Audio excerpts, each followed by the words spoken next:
Hey guys, today we're going to take a look at section 4.4, which is interpreting two-way frequency tables. Okay, by the end of this, we want to look at data can be explained in two-way frequency table. And we'll explain what those are here in a second, which makes it easier to analyze data.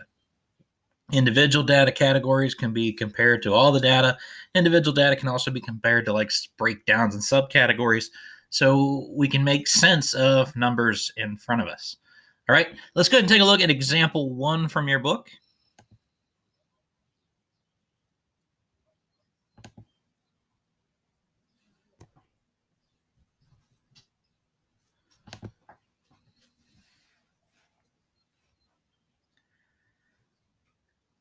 How does a two-way frequency table show the relationships between sets of paired data?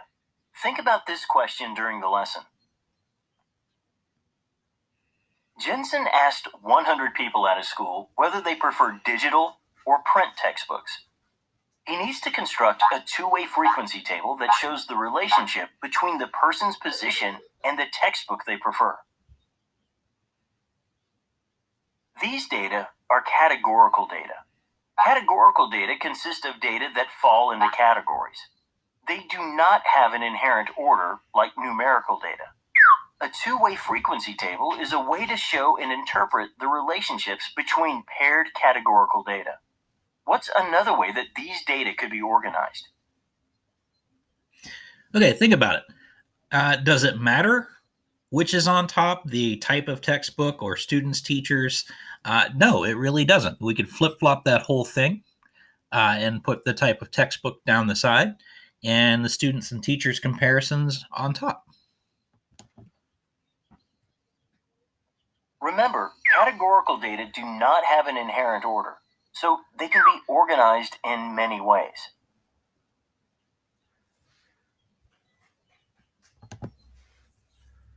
Okay, we're going to drag the tiles here to complete this frequency table here. So I'm taking a look at here. On the right, I've got which type of textbook to prefer. On the left, I've got people at school up top, which is exactly what's going on down the left-hand side on the first column. It doesn't matter how I organize them, so long as I organize them. Okay, so I'm coming over here and I'm looking. I've got 42 students that prefer digital textbooks. I'm going to grab my 42 here, and I'm going to bring it down to where students and digital meet. Okay, same thing with print. I got students, print, 28. So I'm going to get my 28, students, print. Okay, now real complicated here to get the total. What operation is that? All right, operation is addition. So 42 plus 28 is 70.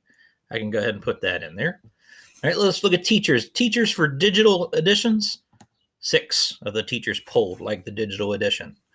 All right. 24 preferred print. Sorry about there. All right, and 6 and 24 is going to give me 30.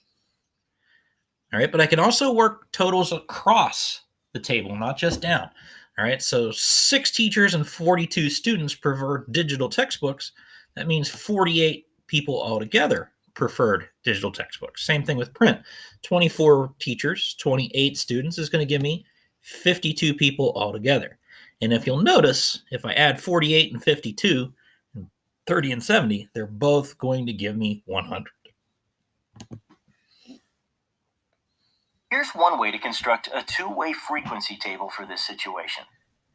The row category is the type of textbooks, digital or print. The column category is the people at school, students or teachers. Fill in the data that's been collected. The extra row and column show totals for each of the 4 categories.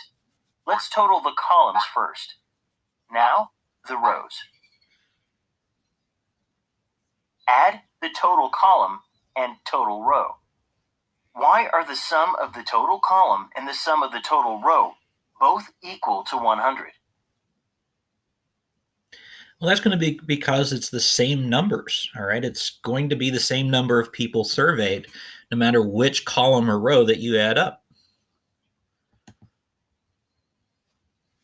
There were 100 people in the survey, and the table divides them into 4 categories. The sum of the 4 numbers is always the same. regardless of the order of addition. You can also construct a different two-way frequency table. The rows and columns can be interchanged. The order of the categories does not matter here, since these are not numerical. Fill in the data and totals. No matter which way you construct the table, the sum of the total column and row will be 100. Does one of the tables do a better job of communicating the data?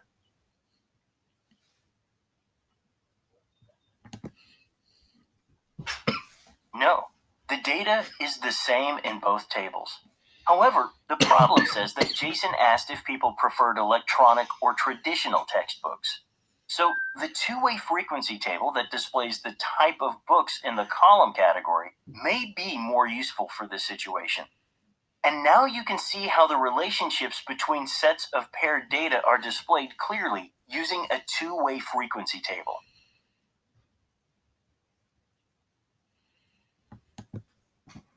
All right, let's look at the try it question here. A weatherman asked 75 people from 2 different cities if they own rain boots. Complete the two-way frequency table to show the results of the survey. Okay, anytime we have blanks in a two-way table, what we're going to do is we're going to look at the row or column that has the most information given. Okay, and I'm looking there. This column right here seems to have the most, where it's city A, where 19 people do not have rain boots, and they asked 32 people in the entire city.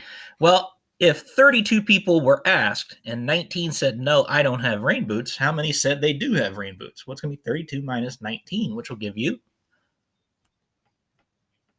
13. Okay, so now I've added more data. This turns into a puzzle. These are kind of fun sometimes.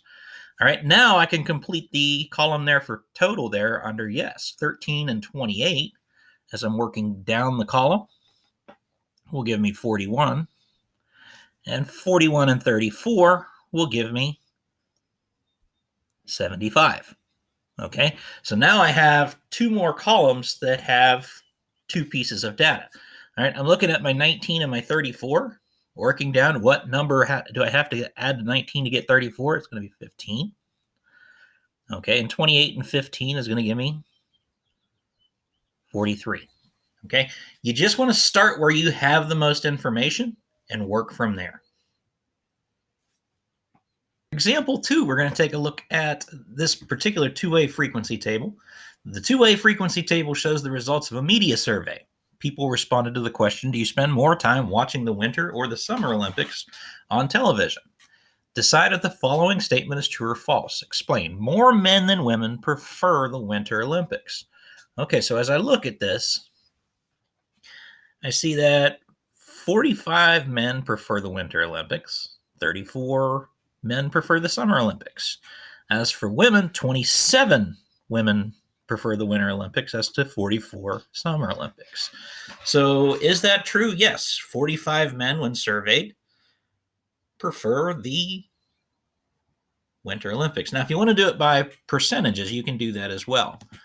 Okay, now look at the total here. The 72% or 72 out of 150 prefer the Winter Olympics. Okay, and I'm going to go ahead and take the Winter Olympics here.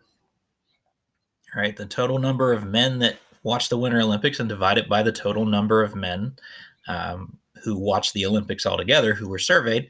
That way I can get a percent. All right, then I'm going to do the same for women so that I can compare them. All right, so 57% of men that we surveyed prefer the Winter Olympics, while only 38% of women. All right, so we can go ahead and compare apples to apples there. 57% of men is going to be greater than 38% of women. So that is a true statement.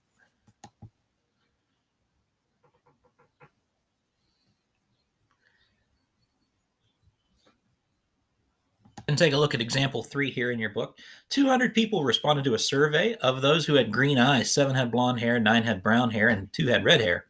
Of those who had brown eyes, 76 had blonde hair, 89 had brown hair, and 17 had red hair. Construct a two-way table to display this data, and then identify the least common combination of eye and hair color. Okay, so what they've done is they look at how many people had green eyes. Okay. 7 people had green eyes and blonde hair, 9 had green eyes and brown hair, and 2 had green eyes and red hair. Okay. Same thing with the brown. 76 people had brown eyes and blonde hair. 89 had brown eyes, brown hair, and 17 had brown eyes, red hair.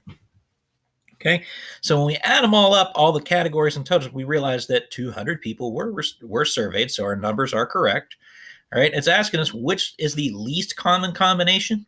It's going to be people with red hair and green eyes because that's the smallest number on the table. It shows up twice.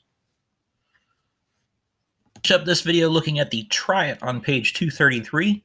100 students were asked how they traveled to school. Of the girls, 19 rode in a car, 7 rode the bus, and 27 took the train. Of the boys, 12 took the train, 25 rode in a car, and 10 rode the bus.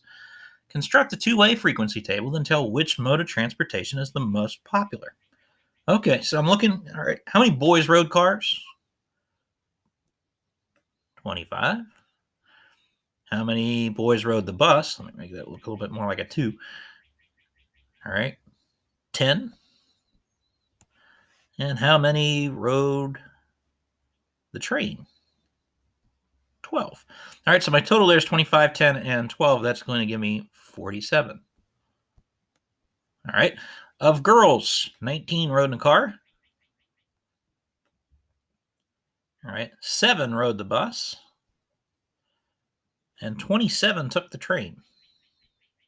All right, now I know that I surveyed 100, so 47 plus what number gives me 100 should be 53. Let's do the math here and make sure we got this right.